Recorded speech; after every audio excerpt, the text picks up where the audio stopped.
Back so soon? Back so soon. Thank you all for joining us on another episode of Vince versus Everyone.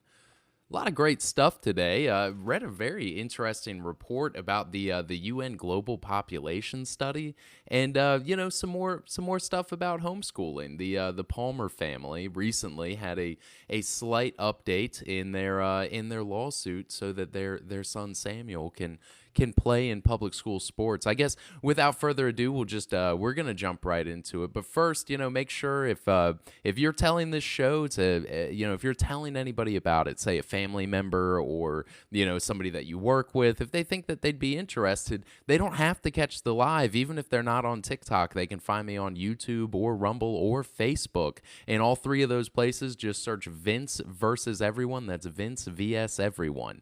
And all the lives are recorded. They're posted there, so you can see it later. You can even comment. I like to talk about the comments. We're at the early stages of this show, so if you have something that you want to add or some context that I missed or maybe a related story, go ahead and drop a comment on one of those channels. I can promise you it's going to get brought up here.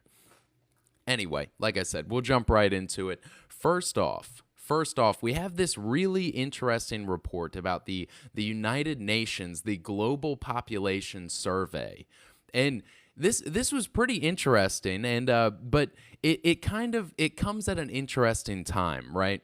So basically, the UN global population, they publish this every year. That's where we get that we just reached 8 billion people. Now the UN says 8.2 billion people globally. And you'll remember, if you're about my age, early 30s, you'll remember when we were graduating, that global population was closer to 7 billion. Some estimates ranging as high as 7.5 billion. That's been revised up in the last decade. Who would have guessed? And so we eclipsed 8 billion just before COVID, right? Devastating virus as it was, we maintained our numbers in the last few years. And the UN most recently has said 8.2 billion people in the globe, except for this Nature Communications, this journal that they do a lot of research for the UN. They were working with Aalto University, and they found that they were underestimating the global rural populations by up to 84%. They said that they were miscounting rural populations, underestimating, and that the actual population was maybe 50 or 84% higher than they expected. So in this study, they found that they had undercounted the global population by 200 million in the areas that they were checking. And as a result of that consistent miscount, they now think, obviously they counted or accounted for, 1 or 200 million. But because of the implications, they say that they could be undercounting the global population by 2 billion people, bringing our total global population over 10 billion if this is true. So like I said, this was precise census numbers from 300 major rural infrastructure projects across 35 countries. This is massive. This would explain the longer lines at the state fair. In case, I know that that's the real question you wanted answered, is rural populations. Are you talking about the state fair in America? Absolutely. This is exactly what I'm talking about. 2 billion people. They brought them all here. No, I'm just kidding. They're not all here. They're all over the world. They're in rural parts of India, in China, different parts of Africa, but there's not a good way to keep track of these things for the UN. And so now, if this Aalto research that was published in Nature Communications is true, that is a big revision, right? This doesn't change things exactly. I mean, there are concerns, right? If you have this massive global population you're not tracking, you're not accounting for in terms of things like food and medical supplies, then this is something concerning, because this means that you could have a famine of an entire population if you're not properly controlling and producing for these people. It also means medical supplies. I mean, you're talking about resurgence of diseases, untreated diseases you're not prepared for, that you don't have medicines in plentiful enough quantities to help treat. So this is kind of shocking news. They do say pump the brakes real quick. Some people say that this is a little bit alarmist. Some of the demographers that are reviewing this study say that, billions of missing people is a little unrealistic. But like I said, this is just now breaking. So, I guess we'll see how this plays out, as they say. And this story couldn't have come at a better time for the UN, because the UN is facing one of the most severe financial crises in its history. They're saying that the organization could run out of money by mid-August. And again, this news couldn't have come at a better time, because dues for the UN are partially based off of population size. Who would have thought? Who would have thought that the UN, that facing a debt crisis, says, oh my God, we've been undercharging everybody by like maybe almost 20%. Wow. I mean, honestly, this news couldn't have come at a better time for them. But yes, facing severe liquidity issues and massive unpaid mandatory dues. And I'll give you one guess. Exactly what nation is withholding their dues? Which one nation is withholding their dues and putting the entire UN in a debt crisis? One single you guessed it. It's the United States, accounting for 22% of its total budget. The highest dues-paying nation in the UN is the United States. And right now, we're not paying, and the entire organization has gone into a massive frenzy. So when you hear things like the Trump administration talking about maybe we should withdraw from the UN, it is important to note that we are single-handedly keeping them liquid. That is what our nation's doing for the UN. And what has the UN done for us, right? You see when there's a crisis, when we see a flood in Texas or North Carolina, you see a lot of them blue helmet guys running around helping do cleanup? No, we pay the most, we get the least. That's a fact. What we get is that we get to help Ukraine in a war with Russia, even though Russia is a UN nation and the Ukraine isn't. That doesn't even, what are we doing? What is this treaty even about? Honestly. When it really comes down to brass tacks, what we got out of this deal is that we get to fund a war for a non-UN nation against a UN nation, with an agitating factor being that we should admit the non-UN nation into the UN. It doesn't even make sense. What are we doing? Just, continue not paying. Let the whole thing fall apart. We'll write our own treaties. Clearly, if we can fund this whole operation, I think we can write our own treaties. That's just one man's opinion. I'm not a geopolitical expert, though. So anybody, feel free to chime in. Is there something that I'm missing? Is the UN doing something for us, seriously significant that I don't know about? That maybe I'm missing out, right? Who knows? But when you have this global population crisis, like I said, you run short of services, you run short of opportunities to help people, the products, the food that they consume, the medical supplies that they need, and most importantly, in rural America, the schools that people attend, right? Nice little transition into our demographics of homeschooling. You see, the rate of homeschooling in the U.S., it was growing on a relatively consistent basis, over the last few generations. You'd see homeschooling populations, it increased by 1.5%. That was pretty consistent, since the public school system was really formalized in the 60s. Just slowly, people, for religious reasons, for various reasons, for convenience, for preparation, just homeschooling. We've had the technology, and with the internet, it's only gotten easier. We did see a small spike during the .com bubble, and then the direct to your door shipping obviously made it a little bit easier.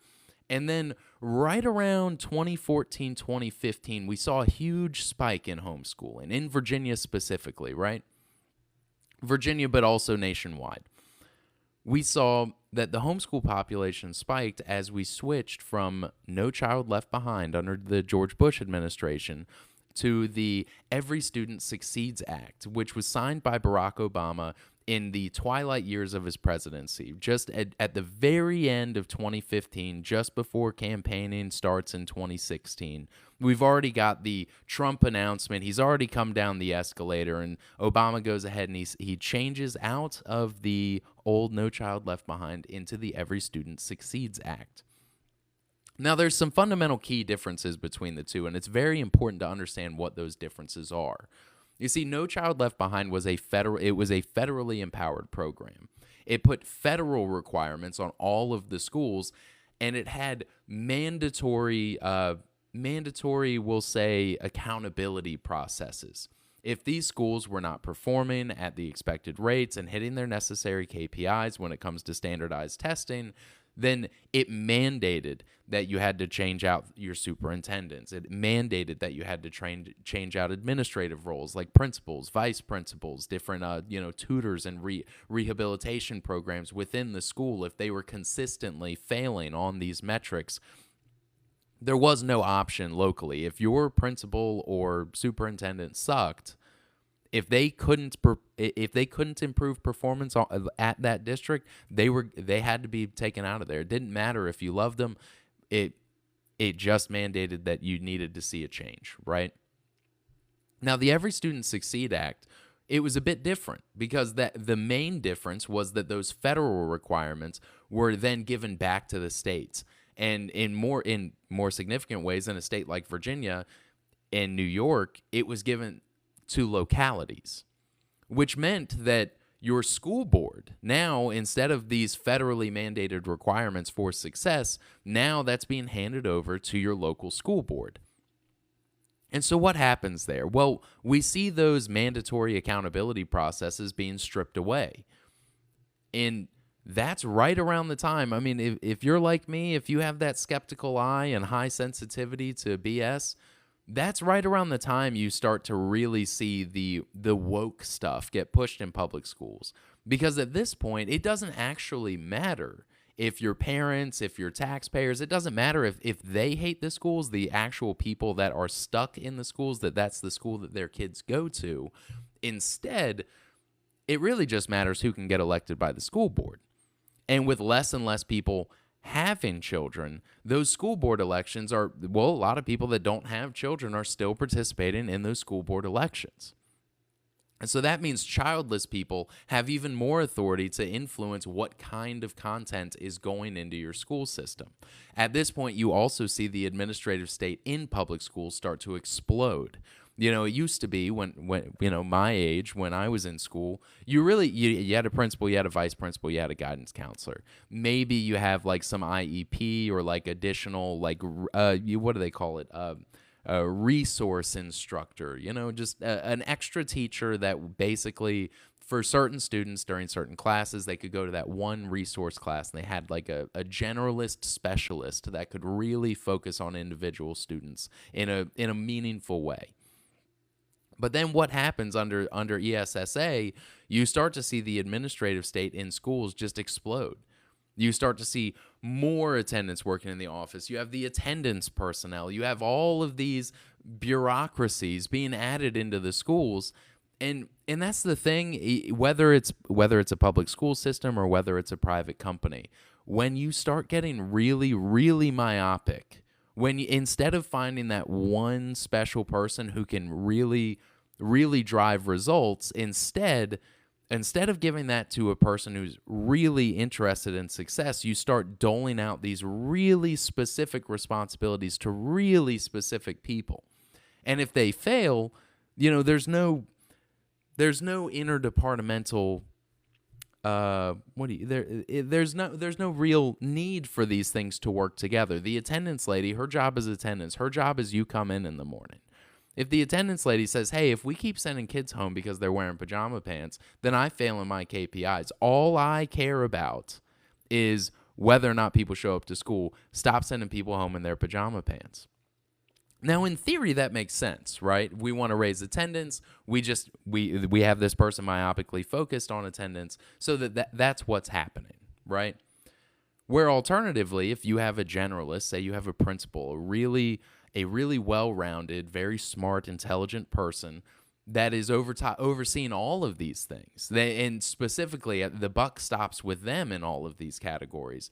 They're going to look at that kid coming in pajama pants and say, you know what? It does hurt our attendance record for me to send that kid home in pajama pants. But at the same time, this sets the precedent that this is acceptable, that you're coming to school for nap time, that you can be disruptive because this is not a serious institution, that this isn't something that you really have to put your heart and soul into if you intend to be successful. The bare minimum, you just show up. And you see, when you get myopic with these things, then it finds a way of chasing a KPI rather than chasing success. Companies suffer from this too. I've done a few videos about this, that KPIs, these are not a simple tool that you can just add and check for. When people start knowing what you're checking for, when people really understand these myopic goals, then those goals become detached from the actual result, where you need to take a high-level view at it. And how do you do that when you have an attendance lady who for years has had the number one goal of just boosting attendance, and you tell her, hey, just chill out? Well, you're putting her into crisis mode because her whole job is attendance, and you're telling her not to do it anymore. That's going to put her in a state of crisis. She might even feel like her job is at risk. And in many ways, it would be. If you said, hey, we realized that we can actually lower the bar for success when it comes to attendance, because that achieves a higher result in terms of academic performance. Because now we're showing these children that it's not showing up, the bare minimum is not going to cut it anymore. You need to show up and you need to be prepared to learn. You need to show up and you need to wear proper clothes. No more ripped jeans, no more spaghetti straps, no more, rock and roll t-shirts with, inappropriate images on them. I love Iron Maiden as much as the next guy. Don't get me wrong.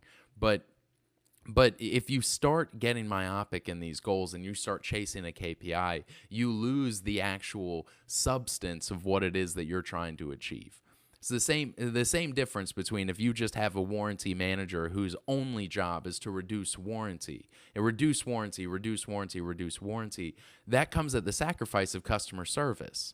And it takes a generalist. It takes a salesman or a CEO or some kind of director to be able to balance these two things. Yes, it costs us more in warranty, but look at who this customer really is. Look at what they mean for our business. It makes more sense to take the loss on keeping them happy than it does to just reduce the warranty for the sake of making that number smaller.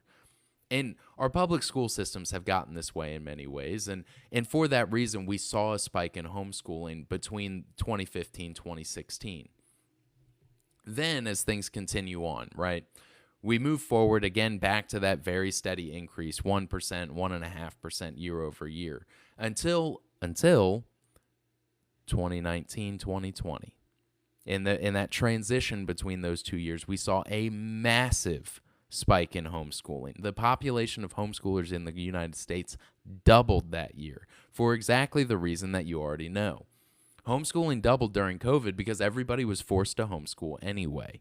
And the popular spin to put on this is that parents saw what their kids were learning in school and then realized that they needed to pull their children out of public schools as quickly as possible.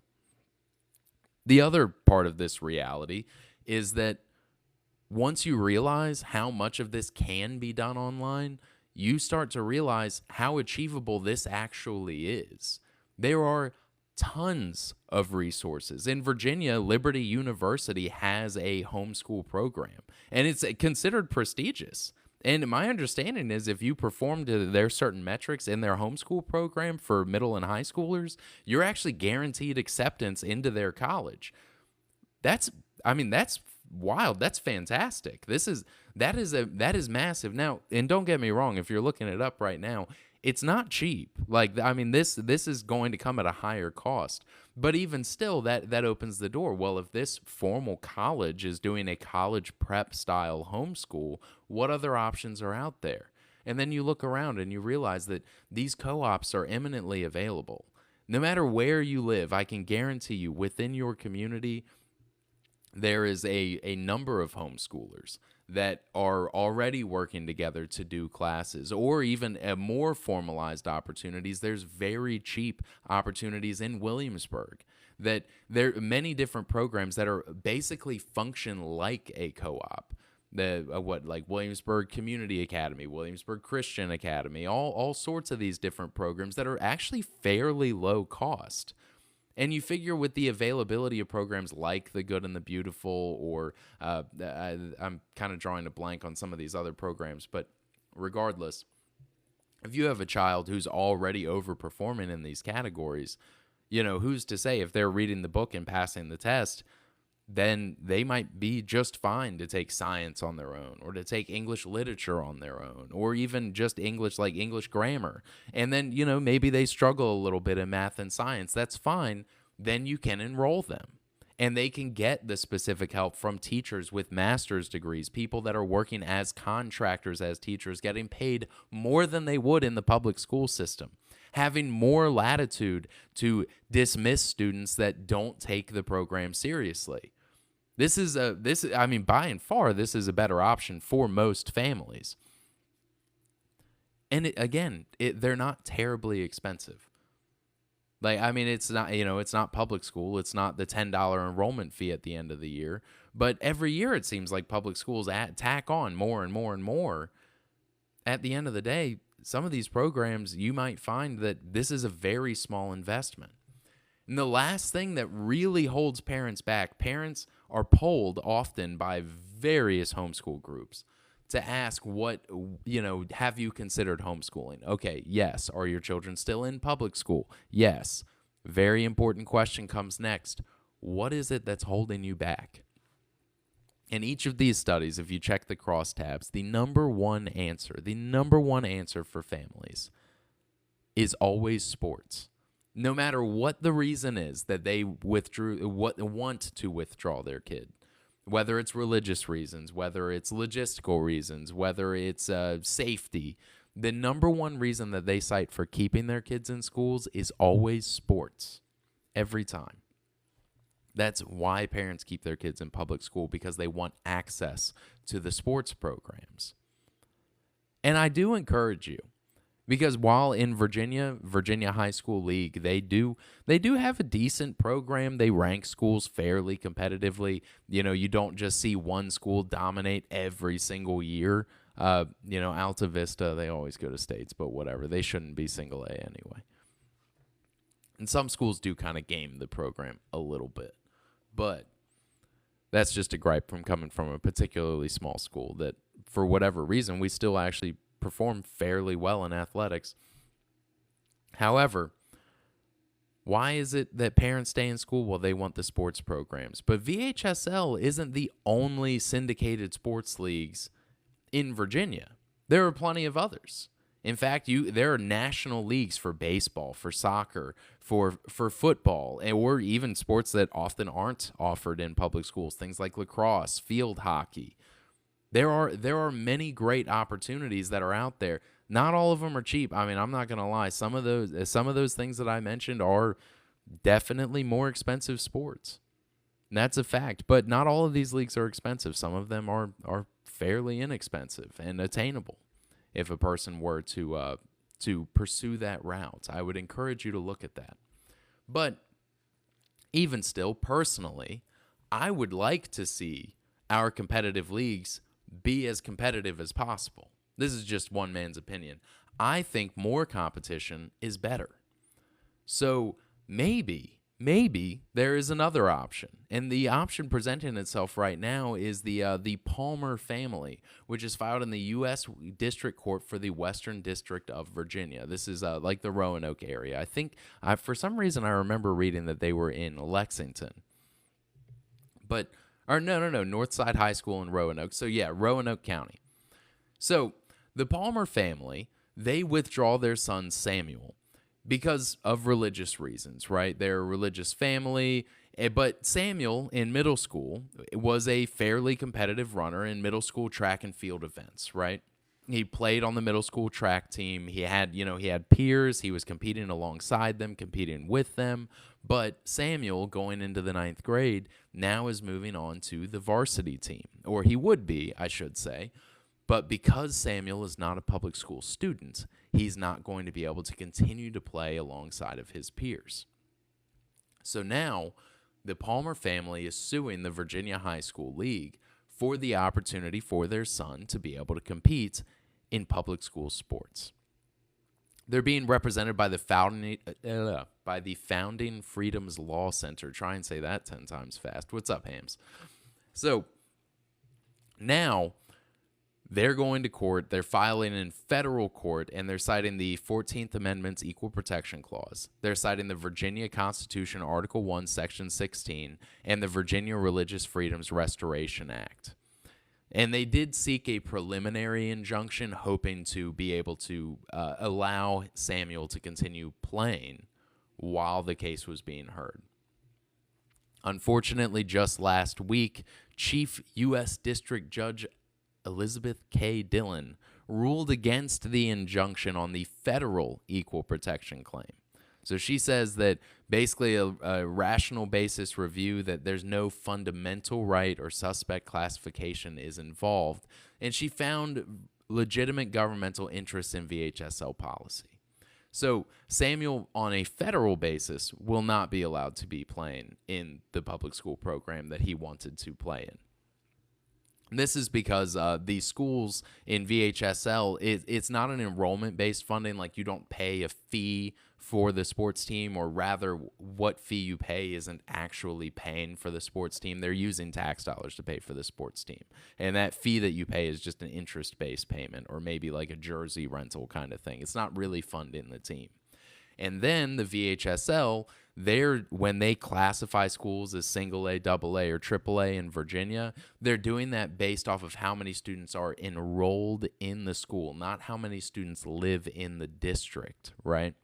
So fundamentally, it would be incredibly difficult for the VHSL to say, like, oh, well, King William County, for instance, has a lot of homeschoolers. So even though they are a single A school, because of their number of homeschoolers, now they're double A, which would make it harder for King William County to compete. That is a tragedy of inside baseball that, frankly, has been going on for decades. That school should be a double A school. They should not be competing in single A, whatever. But I digress. King William sucks. Anyway, so there is a logistical burden on them that the federal government does not wish to overstep at this time. Fair enough. They try not to weigh in on states' issues. However, they did not, okay, there we go. The judge declined supplemental jurisdiction over the state law religious freedom claims, because the state law for religious freedom in Virginia is a lot broader than the federal statute. So basically, they dismissed it without prejudice, meaning that the Palmer family could refile in Virginia, or rather have two cases parallel, one in Virginia, and seek an injunction that way. I hate to say it, but because the federal government already said they won't step in it, you've kind of made a pathway for the next judge to say, I'm just going to do the same thing that they did. It's not the same district. It's not apples to apples. If any judge is listening, I don't think a lot of judges are on TikTok, but I could be wrong. I don't think that a judge would necessarily admit that sometimes that's how it works. But when you're talking about a highly political situation, nobody wants to be the first one to step through the door. You know what I mean? I feel like a state judge would be like, yeah, we're just going to do it how they did. Now, that being said, federal lawsuits, they don't really have like an expediting process. I mean, they kind of do in certain cases, but this isn't one of those cases. This is not going to see any progress for, I mean, at a minimum, like a few months, because the VHSL has, a long time to respond and file an answer to the complaint or a motion to dismiss. They'll probably file a motion to dismiss, because who wants to sit through court? It's going to be super expensive whether you win or lose. And then, discovery, you have time for that. So, I mean, you're looking at weeks to months before we see any meaningful progress, right? Then next, I mean, we might see summary judgments. If again, if it gets that far, if they file a motion to dismiss and the state decides to go ahead and dismiss, then frankly, we're dead in the water. It stops right there, right? I have a feeling that that's what's going to happen. You see, this isn't the first case like this. Now, as far as the religious freedoms thing goes, it is a little bit novel, but this isn't the first time that somebody spun the wheel trying to get Tim Tebow laws in Virginia. So I'm skeptical. I'm skeptical of what happens next. It might be that before next school year, this case is already gone, right? But after discovery, if the case survives all of this, then you're looking at like late 2027 for a federal civil rights case. I mean, it could be like 2 years. So unfortunately, Samuel's probably going to be a junior or senior in high school before this is finally litigated. The fact that it was the very end of the school year before the judge shot down the injunction, that's, I think, indicative of the way that this case is going. And don't get me wrong, I have a lot of sympathy for anybody who would choose to homeschool their kids. I have several videos, and I'm sure I will have several more on all of the things that make our public school system terrible. Exposure to violence, poor performance, administrative lack of accountability. The list goes on and on. Every year there is less reasons to enroll your children in public school, and that is just a fact. I know a lot of great teachers. I know a lot of teachers who really care about their students. I say a lot, not most.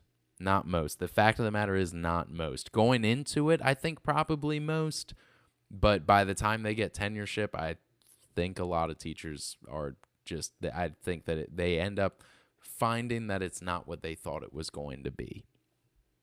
And look at who's motivated to become administrators, right? And now more than ever, I mean, like you thought tenureship was a good deal for a teacher? Wait until you find out about the ESSA, because, yeah, the teachers don't get paid nothing compared to a superintendent. I mean, dang, the vice principal of Rich Neck High School straight up let the kid shoot his teacher. Didn't even get in trouble. Nothing. And it's still on appeal. So, I mean, there's a chance that she even gets off on her civil suit. Who knows? It's just wild. It really is just wild. Yeah, it's a subsidy for special education and daycare in the hopes of educating plebs like me. I don't know, man. I've talked to you a few times. You seem pretty smart. I myself, I am a product of the public school system in the worst ways. But I think I overcame it. I think that as I grew into my 20s, I developed that kind of, well, I guess I already had the curiosity, but I developed the rationality necessary to make that worth something. So the Palmer family, we wish them all the best luck in their pursuits. When it really comes down to it, not every family has the luxury of homeschooling. It's not even the best option for every student. But that being said, if you can remove that barrier, right? There are plenty of parents who do have the financial and intellectual means to properly homeschool their child and give them what, by all accounts, is a better opportunity to succeed.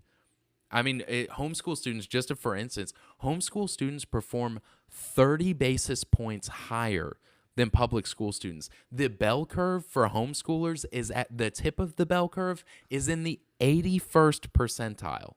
Some of your worst homeschool students are still amongst an average public school student in Virginia. That's how bad our public school system is. This is there is a selection bias for homeschooling, obviously, with the current amount of resistance and the necessary performance requirements that you have to prove for your child. Necessarily, you have to be motivated to be able to even do it, and you have to have financial resources. But if your worst homeschoolers are matching up with your average public school students, your public school system is just a furnace that you can shovel money into. And that money is given directly to homosexual superintendents. And it is really a luxury. I mean, that is a fact because, like, I mean, having having a spouse that can stay at home and focus on homeschooling, or having high speed internet connections and a child who is disciplined enough and a safe enough home to stay home all day. I wouldn't really recommend that. That'll probably get child services called on you. Yeah, if you have somebody at home, you can afford a private tutor, these kinds of things, then obviously your kid is going to have a better opportunity to succeed. But again, I need to point out 30 basis points higher, scoring in the 81st, 82nd percentile on average.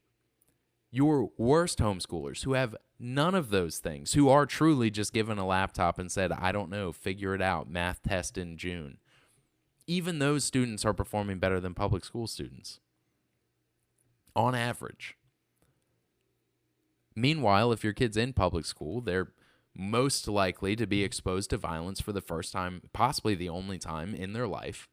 They are more likely to be abused, or to be the victim of some kind of predator. And like I said, the list goes on and on. I guess I don't want to focus on the negative. This close to the end of the episode, I'm trying to save it, guys. I'll pull us back. So if the Palmer family succeeds in their suit, this removes one of the major barriers that people are specifically citing when they say, I wish I could homeschool, but I just can't. So that being said, you take that barrier away, more people go the homeschool route. And what does that mean? It means there's more resources left available for those that are still in the public education system. This means a better education for those people, more focus on those people. Maybe in the long run, that means, we could revise down property taxes, or we could better allocate those resources to infrastructure projects, or, giving money to our greatest ally even. But in the meantime, it's going to mean a better public school system for the people who actually truly are locked in, whose parents are in an employment situation where this is the best option for them. Oh, I'm in Reedsville right now. Actually, Greensboro, which it turns out Greensboro is basically like Richmond, except the parking's even worse. Greensboro, North Carolina. It's beautiful here. It is beautiful here. The East Coast, man. We really got the best. We got the best of everything out here. It's beautiful. It's warm with a light breeze. The weather honestly, doesn't get much better than this, unless of course you're looking at the Rocky Mountains, I guess. But anyway, we wish the best of luck to the Palmer family and their competition. Yeah, exactly. More options. Let's give a little more flexibility. And you see this even in Iowa. So Iowa's student performance improved dramatically, and it continued improving dramatically because of their school choice laws, because of their voucher programs, and they've only expanded it. It continues to get better. But then Iowa added a new provision to their school choice. Now, not only can you get a voucher for your child to go to a private education or homeschooling, but now the students can enroll, like a DE course, they can enroll into extracurriculars, like enroll specifically just for chorus, enroll specifically for after-school programs, or enroll specifically for sports teams. So now you have a better basis for people who want to play in public school. This is the best of all worlds. If you haven't noticed, if you look at the NFL, right? If you look at the white guys in the NFL, they all come from Iowa. Like every single one of them. Like 12 people live here, and 10 of them are NFL. Like they're doing they're linebackers, they're fullbacks, they're on the offensive line. They're in the NFL. These Iowa footballers. As people take the school choice option, as they go to homeschooling, exactly, corn-fed homeboys. That is exactly right. And so then, as they see more and more people opting for homeschooling, Iowa recognizes something. Their public school system recognizes something important, and it's legitimacy. If your school program, if you are producing professional athletes, then you have a sports program worth having. As more people say these schools are so bad, we're pulling out of them, and then they lock themselves out of that program, what happens when some private football club, some like intramural private football club, starts producing NFL players? well, then people are going to leave the schools anyway. Then the entire public school system collapses in favor of like charter schools. People say, hey, it's a waste of money. People perform worse, and you don't even have good sports anymore. What do we need you for? Right, a regional homeschool league. This already exists in Virginia. You can find like Tidewater Sharks or like what is it, Northern Neck, like the Green Extremes. Like these teams are already out there. You can enroll. It is a national youth soccer league. A team from Boston came to play in a tournament in Williamsburg. Right? This already exists. Yeah, travel teams are the way for soccer players. Hockey, too. Schools don't have hockey, so there's already these networks for hockey players. But once you get to the point where you have a national league, then again, there's the legitimacy. If your national baseball players are coming through the public school program, then you have a great public school program for baseball. If all of the baseball players that are coming through America are all part of these, MLB youth, like World Series of Baseball. Like these programs are not public school programs. If you haven't noticed, these are private teams. Now, these kids maybe they play high school ball, but if they have to choose, like this isn't an Eddie's $1 Million Cook-Off, I can do both. Like most of these guys are so committed to their travel teams, they're not going to risk injury on some school team. They're not getting on TV to play for their school team. But no, so right now we have an opportunity. We can open this thing up. We can open this thing up for the Palmer family. We can let VHSL still have a prestigious sports program in Virginia. But the way I see it, sports alone are not going to keep people in the public school system. Not for long. Not as these things become cheaper. Not as the internet makes them more attainable. Not as the demand for it increases and the supply increases and it only becomes easier and easier to join these programs. Eventually, the public school system either collapses entirely or they find a way. Our public schools become a public school of the arts, right? If you have these Iowa-style laws where people are enrolling at like a dual enrollment for chorus, for band, for football, well, then now the school has all of the reason to focus on the arts and on the sports and on these things. What do you call it? The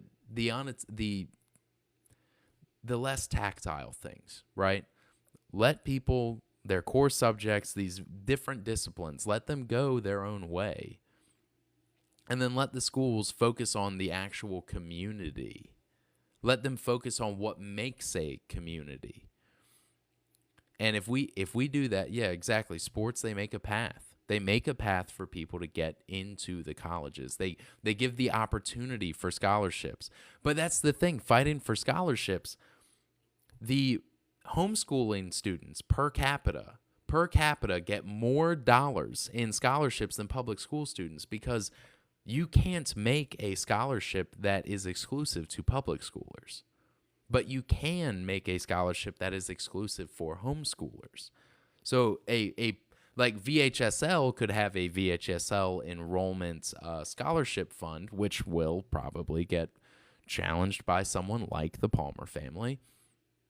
But at the same time, if you have, say, a academic scholarship for math or something like that, you can't just say public schoolers only, not in Virginia anyway. I guess I couldn't tell you about other states. But if you open up this opportunity and you allow the schools to focus on the arts, to bring people together for the arts, that's more, everybody being really good at math isn't like common cause. You know what I mean? Like, oh yeah, everybody who lives in this town's a total nerd. Like, that's not really going to like bring a community together. But a community that can, they have a really great program for, watercolors or pottery or statues or, whatever it is. These are the things that actually define a community in so many ways. And having that, even with football, I mean, wasn't that the thing? Like, Go Badgers or whatever? Like, the fake sports broadcast for the high school that... you know what? I'm talking about a movie that literally nobody's seen. My point is, going to the Friday Night Lights game, That used to bring everybody together. And it really should bring everybody together. Yeah. So we can I think we can fix this country. I think we can fix it with homeschooling. Weirdly enough, that there is I have always been concerned too much homeschooling that kind of atomizes your culture. But what kind of culture does the public school even promote? Alternatively, if our public school systems become like a dual enrollment for the arts, and people are, in large part, they are focusing their STEM activities on private programs, then we yield better results in those core disciplines, and those artistic disciplines. We can help craft the community around it, in an elective type of way, which is probably for the best. But yeah, exactly. That freedom of association, it gives the teachers freedom to enforce, and it gives the students it empowers the students with choice. That you're here. Nobody's making you be here. You are here because you and your family decided that this is where you should be. So it's something you ought to take seriously. It's not something you should take for granted. I think that that's a sufficiently high note. I think we're going to call it there. Thank you all. Thank you for listening. Appreciate you stopping by. Again, tell your family, tell your friends, Vince versus everyone. If you're talking to somebody and you're like, man, you'd probably really like this guy, you should check him out. Vince versus everyone on TikTok. Remember, even if they miss the lives, maybe they work second shift, maybe they can't tune in. So they should check us out on YouTube, Facebook, or Rumble. Vince vs everyone. We're right here. Share articles, share a comment. Tell me I'm wrong. Give me more context. We love it all. We love it all. I'm always here for you. Maybe you're not always here for me, but that's okay. No need to feel bad. Just like and share and tell your friends. We'll call it even. Good night.